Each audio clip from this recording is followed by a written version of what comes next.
Então, começamos nesse momento, capítulo 5.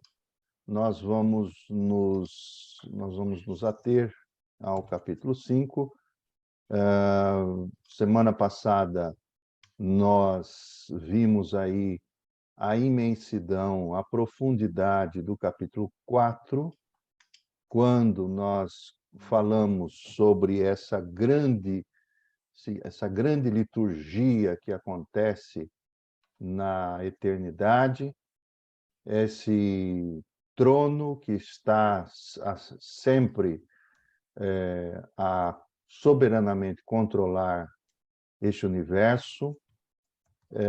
E agora vimos também a relação dessa grande liturgia com determinadas revelações das Escrituras, como no caso de Moisés, com o tabernáculo, como no caso de Isaías, como no caso de Ezequiel, Daniel. Então, agora, uma vez que João está nesta dimensão, essa dimensão eterna, nós, então, começamos a perceber que uma palavra que vai ocorrer várias vezes é justamente o verbo ver. Então, nós vamos encontrar no Apocalipse 7 grandes visões de João. João, ele vê, e o que ele vê, ele vai procurar registrar. É isso que ocorre, especialmente aqui a partir do capítulo 5. Então, são 7 visões. Essas 7 visões, elas terão 7 selos a serem abertos de um rolo, de um livro. Serão 7 trombetas que serão tocadas, serão 7 castiçais castiçais da ira de Deus que serão derramados. Então, esse número 7 é por demais importante para nós, né? Então, nós vamos começar. Eu vou pedir ao nosso irmão Paulo que faça uma leitura do capítulo 5, do versículo 1 até o versículo de número 7 ou 8, até o 8. E aí, então, pedimos ao nosso irmão, não sei se é a Sânia ou o Edmundo que está aí, se a Sânia possa ler do verso 9 ao final do capítulo. Pode ser assim? Pode ser, Sânia ou Edmundo? Eu não estou a ver vocês, então não sei se quem é que está aí. Se é a Sânia ou se é o Edmundo. Eu acho que nenhum dos dois. Então vou pedir a Ana. Ana, é possível? Sí, senhor. Do Então, capítulo, versículo 9 até o final. Né? capítulo 5, do verso 9 ao 14. Ok? Então, vamos dar início à leitura. O livro selado com 7 selos, somente o Cordeiro é digno de abri-lo. Capítulo 5 de Apocalipse. E vi na destra do que estava sentado sobre o trono um livro escrito por dentro e por fora, selado com 7 selos. E vi um anjo forte, bradando com grande voz: quem é digno de abrir o livro e de desatar os seus selos? E ninguém no céu, nem na terra, nem debaixo da terra, podia abrir o livro, nem olhar para ele. E eu chorava muito, porque ninguém fora achado digno de abrir o livro, nem de o ler, nem de olhar para ele. E disse-me um dos anciãos: não chores, eis aqui o leão da tribo de Judá, a raiz de Davi, que venceu para abrir o livro e desatar os seus 7 selos. E olhei, e eis que estava no meio do trono e dos 4 animais viventes, e entre os anciões um cordeiro, como havendo sido morto, e tinha 7 pontas e 7 olhos. que são os 7 Espíritos de Deus, enviados a toda a terra. E veio e tomou o livro da destra do que estava sentado no trono. E, havendo tomado o livro, os 4 animais e os 24 anciãos prostraram-se diante do Cordeiro, tendo todos eles harpas e salvas de ouro, cheias de incenso, que são as orações dos santos. Muito bem. Ana? Sim. E cantavam um cântico novo. Tu és digno de receber o livro e de quebrar os selos, porque foste sacrificado e com o teu sangue resgataste para Deus gente de todas as tribos e de todas as línguas, de todos os povos e de todas as nações. Fizeste deles um reino de sacerdotes para servirem ao nosso Deus, e eles hão de reinar sobre a terra. Na visão, ouvi a voz de um grande número de anjos. Eram aos milhares e milhares sem conta. Estavam à volta do trono, dos 4 seres vivos e dos anciãos, e cantavam com voz forte: o cordeiro que foi sacrificado é o digno de receber o poder, a riqueza, a sabedoria e a força, a honra, a glória e o louvor. E ouvi todas as criaturas que estão no céu, na terra e debaixo da terra, e no mar, responder com todos os seres que ali existem. Aquele que está sentado no trono é ao Cordeiro, o louvor e a honra, a glória e o poder, por todos os séculos dos séculos. Os 4 seres vivos respondiam: Amém. E os anciãos caíram por terra em adoração. Amém. Amém. É um capítulo arrepiante, é um capítulo impactante, porque o capítulo 5 ele vai centralizar, ele vai dar o tom deste Apocalipse todo, não é?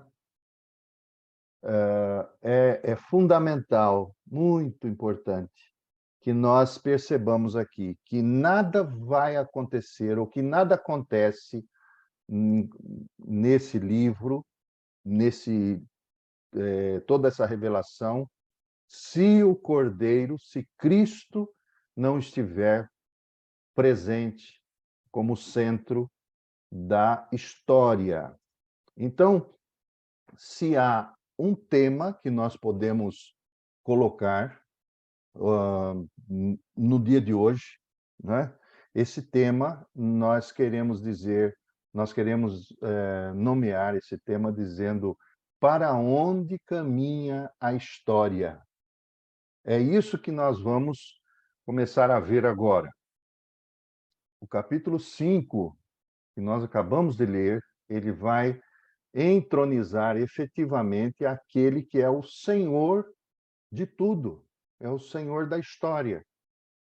E é muito importante isso, porque quando nós estudamos Apocalipse, nós temos uma visão totalmente diferente destas orientações, desta mensagem que nós vemos no popular aqui.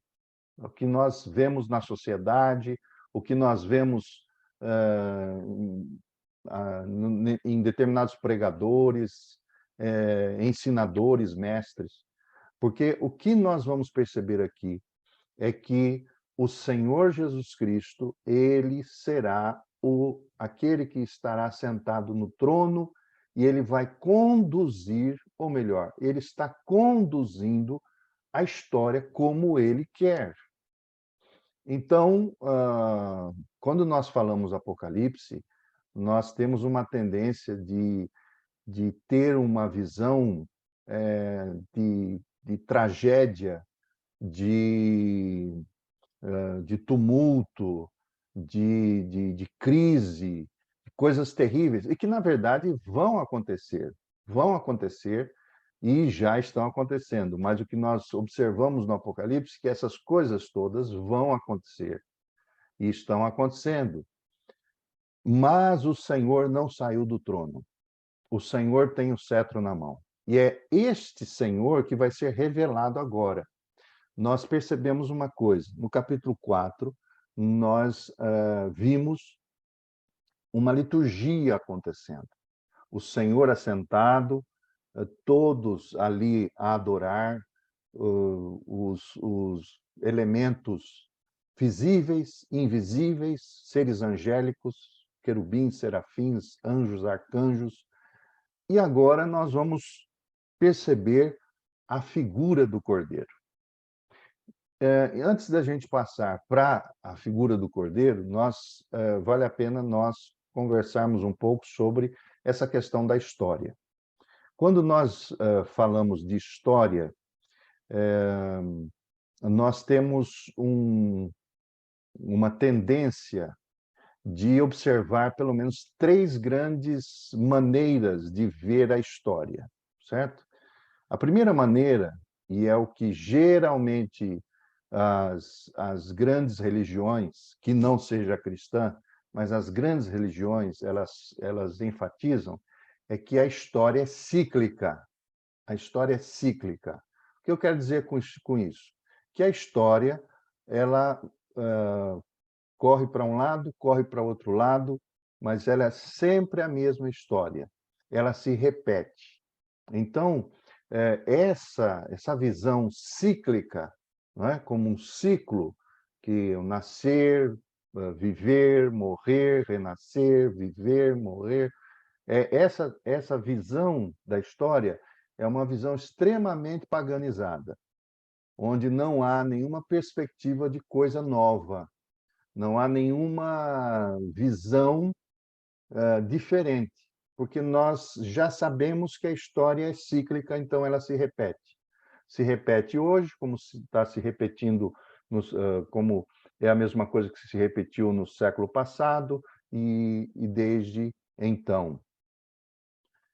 Há uma outra visão, que é a visão do existencialismo ateu, que é justamente a história como uma sucessão de fatos ou de factos sem significado. Então, nós vamos encontrar, por exemplo, aqueles que são de uma linha mais agnóstica, existencialista, filosófica, ateia, é de que a história não traz nenhum sentido. Ela é uma sucessão de eventos, acontecimentos, pessoas, mas essas coisas não têm significado. Tudo é uma coisa que é um vazio. E isso nós percebemos quando nós vamos ler, por exemplo, determinadas literaturas,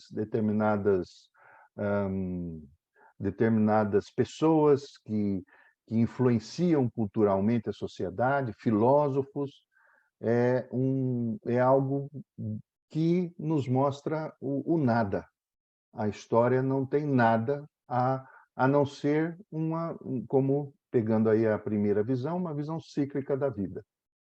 Mas a visão cristã é muito diferente. A visão cristã não é uma visão fatalista, sem significado, cíclica, mas a visão cristã, bíblica, é uma visão linear. Linear. O que eu estou querendo dizer com isso? É uma visão retilínea, onde Deus é o Senhor da história e Ele está sempre a realizar coisa nova. É isso que nós lemos na Bíblia. O Senhor sempre está renovando e Ele está realizando coisas novas na Terra, no nosso tempo cronológico. Isso é muito importante. Por quê? Porque quando nós vamos perceber o Apocalipse, embora seja uma sucessão de painéis, de visões, é uma história que é linear. E essa história ela está progredindo ou ela está se afunilando, quer dizer, como se nós estivéssemos num funil, e essa história ela está chegando ao seu fim, né? Para que haja uma nova realidade. Então, onde todos veem o fim, isso é muito importante. Onde todos nós vemos o fim, onde todas as pessoas veem o fim, nós estamos vendo o começo. Percebem isso? Então, o que é para nós começo, para muita gente é finalização, é derrota, é fechamento. Para nós, para os cristãos, não. Os cristãos, eles piamente têm esperança. Então, quando observamos o capítulo 5, que é o início do Cordeiro que vai abrir os selos, então nós vamos perceber isso, ok? Então vamos mais à frente. Vamos tomar aí o versículo 1. O versículo 1, como disse, é um texto aqui que nos mostra que é a primeira grande, ou as primeiras visões de João. Ele vê, né? Ele vê à direita daquele que está sentado no trono um livro, né? Essa palavra livro aqui, ela é para nós, não significa um livro como esse, né? Não é um livro como este aqui que nós estamos aqui a mostrar, que você tem aí na sua casa. O livro, na verdade, é um rolo de pergaminho, e geralmente usado para fazer uma série de para escrever crônicas naquela época, para fazer documentos. Então, mas ele vê um livro. Esse livro ele está selado, quer dizer, ele está bloqueado. Esses selos, não é? Esses selos, eles estão fechando esse rolo ou não permitindo que ninguém acesse este livro, este rolo. Um livro escrito por dentro e por fora. Percebem aí o versículo 1? Selado com 7 selos. Olha o número 7, na verdade. O 7 significa completo, não é? Lembram-se disso? Totalmente. Então, quando se fala em 7 selos, nós percebemos simbolicamente que ele está plenamente selado, fechado, lacrado. Isso significa que, nesse caso, esse rolo ele não é o rolo ou o livro, vamos chamar o livro, não é um livro que é o livro da vida, né? Percebem? Porque nós temos, por exemplo, no Apocalipse, 5 tipos de livros, né? 5 tipos de rolos de livros. O primeiro, você acabou de ver aí com a gente, que são as cartas que não foram seladas, quer dizer, elas estão abertas para todas as igrejas da Ásia. Aquelas cartas, elas formavam uma mensagem, foram escritas, foram enviadas, e isso, na verdade, formaria um rolo de um livro. O segundo é o que nós percebemos no capítulo 13, versículo 8.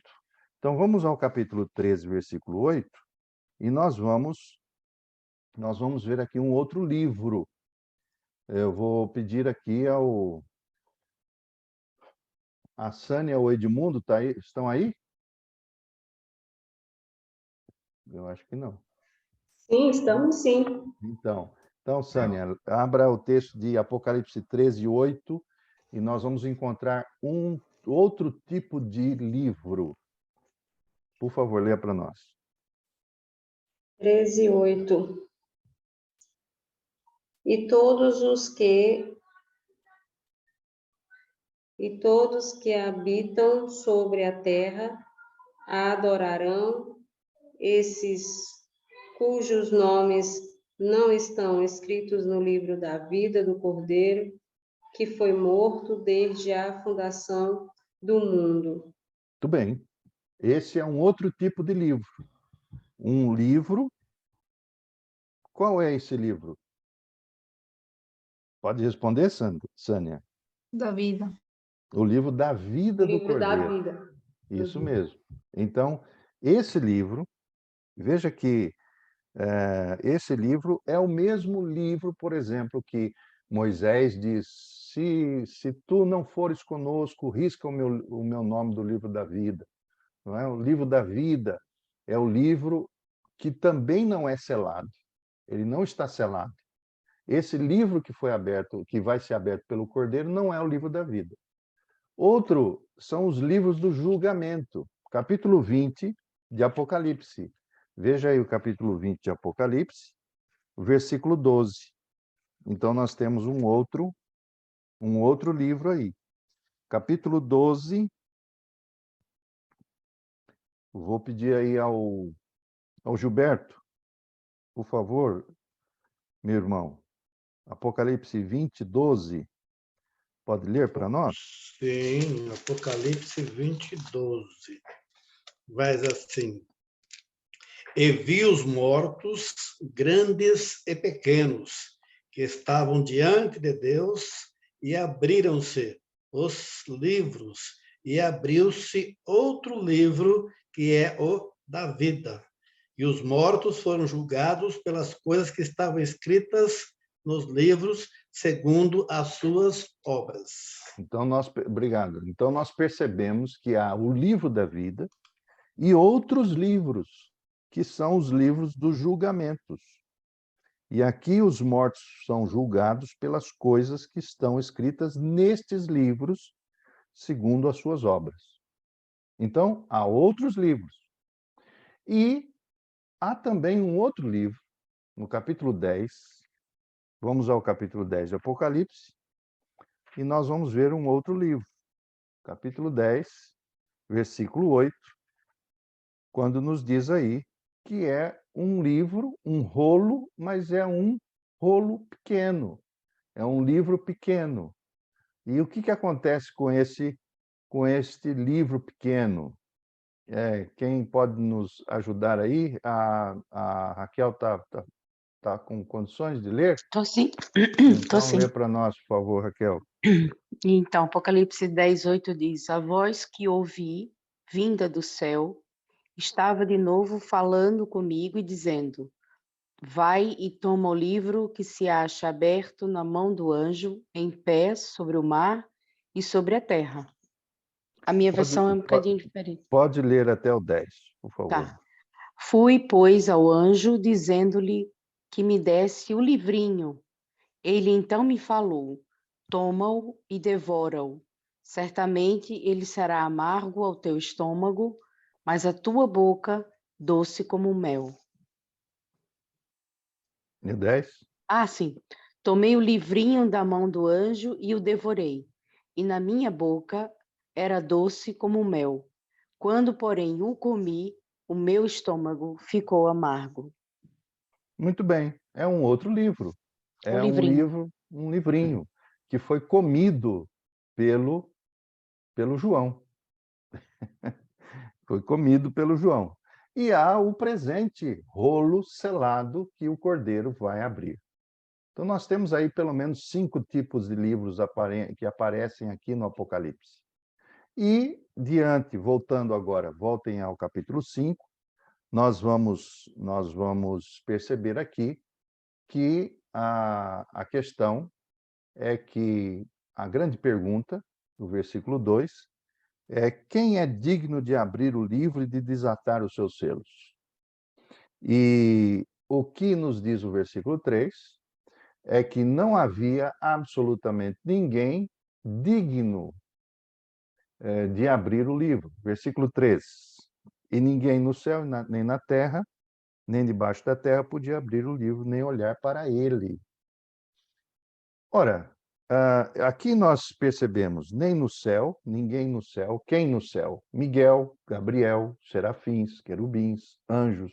Os remidos, os salvos, também não são dignos nem Abraão, nem Moisés, nem Elias, nem Paulo, nem Pedro, nem Maria são dignos, ninguém no céu, nem na terra, nenhum homem, absolutamente, por mais poderoso, influente, que possa decifrar o sentido da história. É interessante como os líderes das nações, eles passarão por grandes julgamentos. É impressionante o que o Apocalipse vai dizer aqui. E nem debaixo da terra, quer dizer, nem os demônios, essa ênfase do debaixo da terra é justamente o antro, é a obscuridade. Nem os demônios, nem os espíritos atormentados, como pensemos assim, podem revelar o sentido da história. O único que é capaz é justamente aquele que, em certo momento, o João começa a chorar. Vale a pena nós voltarmos, por exemplo, a Ezequiel. Vamos a Ezequiel. Vamos voltar os nossos olhos a Ezequiel. Em Ezequiel capítulo 2, versículo 9 e 10, nós vamos perceber aqui uma experiência similar daquela que ocorre com Ezequiel ou que ocorre com João. Vale a pena salientar uma coisa. Veja que no Antigo Testamento havia também escritos apocalípticos, e Ezequiel é um livro apocalíptico, de cunho apocalíptico, que traz julgamento. E nessa perspectiva, os judeus também aceitam essa perspectiva apocalíptica feita pelo Messias. Só que o grande problema é que os judeus não aceitam que o Messias seja o próprio Cristo, o próprio Jesus, não é? Então vamos ler aí, vamos ler o texto de Ezequiel 2, 9 a 10. Eu gostava de pedir, o Edmundo está aí com facilidade? Se puder ler Ezequiel 2, 9 e 10. Vamos ler? Ezequiel 2. Ezequiel. Ezequiel capítulo 2, Isso, versículos 9 e 10. 9 e 10. Ok. Então vi, e eis que certa mão se estendia para mim, e nela se achava o rolo de um livro, estendendo-o diante de mim, e estava escrito por dentro e por fora. Nele estavam escritos lamentações, suspiros e ais. Então, é uma experiência similar na qual Ezequiel ele vai também profetizar aos israelitas. Ora, ninguém é capaz, digno, suficiente para abrir o livro. E qual é a reação de João? Versículo de número 4. Paulo, pode ler para nós o versículo 4 de Apocalipse 5? Faz favor. Sim. E eu chorava muito porque ninguém fora achado digno de abrir o livro, nem de o ler, nem de olhar para ele. Então, João chorava. É interessante que você pode perceber uma coisa. Numa dimensão eterna, João está chorando. E então, aquela ideia de que não existe sentimento na eternidade é papo furado, percebe? Ele chora, ele chora, quer dizer, ele se emociona. Isso significa que, numa realidade eterna, a alma possui emoções, a alma possui sentimento. Veja que coisa interessante. Não sei se você já percebeu isso, mas é bem interessante, por quê? Porque numa realidade eterna, nós começamos a perceber determinados detalhes que muita gente não percebe, como numa perspectiva eterna, numa dimensão eterna, João, ele se emociona, ele parece se frustrar. Essa é a primeira noção aqui. Ele tem esse sentimento de frustração por causa da promessa do Apocalipse. Qual é a promessa do Apocalipse? Capítulo 4, versículo 1. Veja o Apocalipse 4, 1. Ele mesmo, João, viu uma porta aberta e uma voz que falava com ele, extremamente forte, como de trombeta, diz aqui, e ele disse, e ele ouviu, sobe para cá, mostrar-te as coisas que depois dessas devem acontecer. Parece, então, que esse choro é provocado por uma frustração. Segundo, porque a história estaria à deriva, como um barco sem leme. Percebem? Se não há ninguém para abrir o rolo que está escrito por dentro e por fora, e que é um rolo, um livro que tem a história nas mãos de Deus, parece então que isso não ia chegar a lugar nenhum. E nesse ponto eu quero dar uma parada para nós percebermos uma situação que tem ocorrido extremamente agora há pouco, nesses últimos anos, por exemplo, nos últimos 40 anos, surgiu uma nova teologia, um novo pensamento teológico, que é o conhecido chamado teísmo aberto. Não se preocupem com os nomes, não é? Mas vamos explicar o que é o teísmo aberto. O teísmo aberto é de que determinados teólogos, por perceberem tantas coisas horrendas acontecendo nesse mundo, e o ser humano a perder o rumo dessa situação, das situações, chegaram à conclusão que Deus ele é soberano, mas ele tem a história em aberto. Na verdade, Deus ele não é tão onisciente como nós já ouvimos falar. E de que Deus não é tão onipotente como nós já ouvimos falar. Então, esse choro de João me trouxe justamente essa perspectiva, porque esse choro de João, na verdade, faz parte de uma humanidade decaída. É impressionante isso. E que nós, no decorrer da nossa vida, no decorrer da história, nós acabamos achando que Deus não é tão onipotente assim. Porque nós já percebemos, já vimos, já assistimos tantos eventos, tanta crueldade, tantas guerras, tantas violações, tanta crueldade nesse mundo, que nós achamos que Deus não é tão onisciente, que ele não é tão onipotente como a gente pensa. Mas, e então vocês vão ouvir qualquer dia desses algum mensageiro aí do YouTube ou das redes sociais falando sobre esse negócio de teísmo aberto.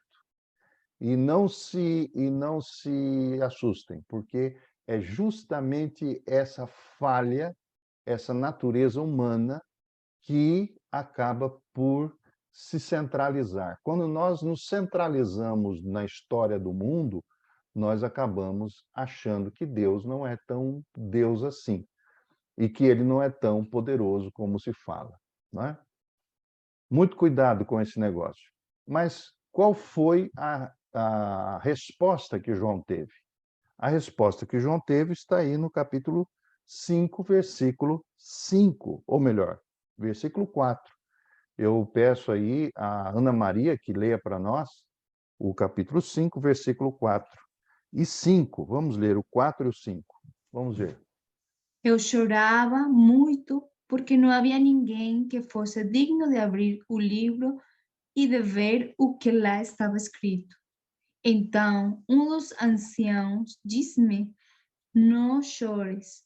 O leão da tribo de Judá é descendente do rei Davi, alcançou a vitória e vai quebrar os 7 selos e abrir o livro.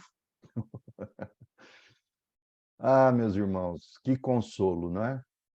Que consolo. Não chores, não chores. João, não chores. Você está vendo a eternidade, você não chores. E é justamente isso que o choro ele acaba por ser muito presente em nós também. Quantos de nós já não choramos, não é? Não choramos por perdas, não é? Por perdas de pessoas que amamos, por situações que nós atravessamos, pela crise que o mundo sempre passou, pelo desatino de ter tantos líderes, não é? que levam as nações à derrocada, mas a mensagem que nós ouvimos desse anjo, é interessante que o anjo conversa com João, e João conversa com o anjo, ele diz, não chores, porque há alguém que é digno, a solução da história, ele está em Cristo. E primeiro, por quê? Primeiro, ele venceu. E a palavra vencer aqui é muito importante para nós, não é? O que ele venceu? Ele venceu aquilo que ninguém de nós poderíamos vencer. O que vocês acham por que ele venceu? Quem gostaria de dizer qual é a grande diferença aí? Por que a palavra venceu aí? O que ele venceu? A morte. A morte. Eu tentei abrir aqui também para dizer que era a morte, exatamente. A morte. A morte. O que é a morte? A morte é um absurdo da vida. Porque a morte, desculpem a palavra que eu vou usar aqui agora, pode até ser muito forte, não é? Mas a morte é um estupro da vida. A morte é uma violação da vida. Deus criou o ser humano um ser único. Ele não criou primeiro uma alma, depois criou um corpo, depois criou um espírito. Ele nos criou como imagem e semelhança dele, não é? A morte, na verdade, ela é um estupro da vida, porque com a morte, essa separação essa separação inicial da morte física, a separação da alma e do corpo, também separa, e essa é a morte espiritual, ela separa a vida de Deus da nossa vida. A vida de Deus é verdadeiramente vida. A nossa vida não é vida. Não é uma vida humana, é uma vida desumana. É uma vida monstruosa, é uma vida de uma humanidade separada da realidade divina. Não participamos, não é possível participar da natureza divina, coisa que em Adão e Eva, os nossos primeiros pais participavam da natureza divina. Eles comungavam da mesma natureza com Deus. Agora, o Cordeiro venceu. O Senhor venceu. Então, essa é a grande questão. Ele é digno porque ele ressuscitou. E ressuscitou e ele está presente na eternidade em corpo. Em corpo. Ele nos representa. Ele é a própria imagem nossa e a imagem do próprio Deus. Então, ele é digno também, no versículo 6, de desvendar o sentido da vida, o sentido da história. Então, não há o que temer, não há o que temer. Há verdadeiramente aquele que é digno. A palavra digno significa capaz, idôneo. Ele é idôneo. Segundo, qual é este cordeiro? Esse cordeiro está aí descrito no versículo 6. O versículo 6 ele traz um símbolo muito forte aí para nós. Então, vamos ver o versículo 6. Eu vou pedir ao Paulo para ler o versículo 6 novamente. Vejam só os detalhes desse versículo 6. E olhei, e eis que estava no meio do trono e dos 4 animais viventes, e entre os anciãos, um cordeiro, como havendo sido morto, e tinha 7 pontas e 7 olhos, que são os 7 Espíritos de Deus enviados a toda a terra. Então, esse cordeiro, obrigado, Paulo, esse cordeiro que está no trono, ele tem uma aparência de como havendo sido morto. Isso chama-nos à questão do sacrifício, da sua morte, mas também da ressurreição, quando ele diz que ele tem 7 cornos, 7 pontas, 7 chifres. Esse número 7 é importante para nós. Por quê? Porque a palavra chifre tem a simbologia de poderio. Quando nós falamos em 7, significa que ele é todo poder. Ele é onipotente. Muito diferente do teísmo aberto, né? Ele é onipotente. E quando nós percebemos aqui que este cordeiro ele tem 7 olhos, isso significa que esses 7 olhos são 7 Espíritos de Deus e que, na verdade, tem a ver com a sua onisciência. Quer dizer, ele é cheio de olhos, ele conhece todas as coisas, ele sabe todas as coisas, ele conhece o profundo. É isso que nos traz, por exemplo, uma palavra do profeta Daniel, quando ele evoca aí a pessoa, o ser de Deus, não é? É interessante aqui o versículo, capítulo, vamos ler Daniel, capítulo 2. Veja só como Daniel faz essa menção a respeito do Deus, não é? De Deus. Capítulo 2 de Daniel, versículo 20 ao versículo 22. Veja só, Gilberto, pode ler para nós, por favor? Posso. Daniel 20, 2, 20 ao 22. Isso mesmo, faz favor. Falou Daniel e disse: Seja bendito o nome de Deus de eternidade a eternidade, porque dele são a sabedoria e a força. E ele muda os tempos e as horas. Ele remove os reis, estabelece os reis. Ele dá sabedoria aos sábios e ciência aos entendidos. Ele revela o profundo e o escondido. Conhece o que está em trevas, com ele mora a luz. Interessante, obrigado. Ele revela o profundo e o escondido. Então, ele conhece, veja só, ele diz aqui, ele conhece o que está em trevas. Ele conhece, ele sabe, ele é o Cordeiro, ele é o digno de abrir os selos. Então, Cristo, o próprio Filho de Deus, ele realmente é aquele que compreende e realiza o maior de todos os mistérios, como Deus lida com o homem na sua história. O mistério desse rolo, desse livro, é como Deus lida com o ser humano e o universo nessa história toda. Não é? Ele é o leão da tribo de Judá.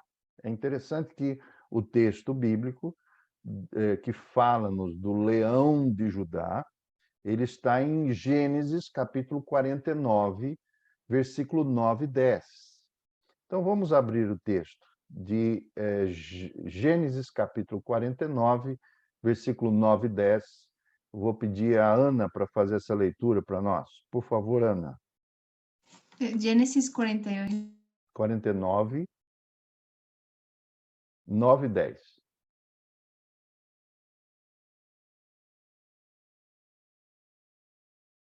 Minutinho, ya estoy aquí tratando de llegar lá. 49.